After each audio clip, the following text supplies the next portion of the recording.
अनेक समय देखा जाउछि जदि आजिर शिक्षा व्यवस्था जदि वर्तमान स्थिति आम देखा राज्य में ताले निश्चित भाव में आमर भित्तिभूमि क्षेत्र में कहवा एवं से आमर फैकल्टी उपरे बा आमर मैन पावर शिक्षक नियुक्ति उपरे देखा ताहले वास्तविक आज ओडिशा सरकार ये शिक्षा व्यवस्था माध्यम आम टे पछुआ अच्छु आज भी भित्तिभूमि सुदृढ़ आम कर पारि नाहु जहाँ पूर्व सरकार अमल प्राथमिकता देना प्राथमिक शिक्षा व्यवस्था को जो थे कि आज भी अनेक विद्यालय अच्छी जो थे कि भित्तिभूमि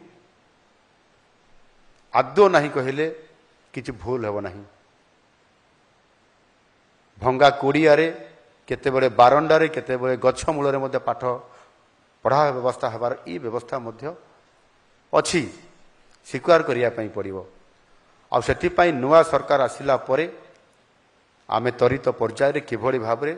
प्रथम भित्तिभूमि एवं मैन पावर अर्थात शिक्षक नियुक्ति को आमे गुरुत्व आरोप करुचु आउपाई मध्य आमे पर्याप्त परिमाण रे आमर शिक्षा विभाग को आमे अधिक आर्थिक व्यवस्था बा बजेट रे मध्य स्वतंत्रता से आमे देइछु।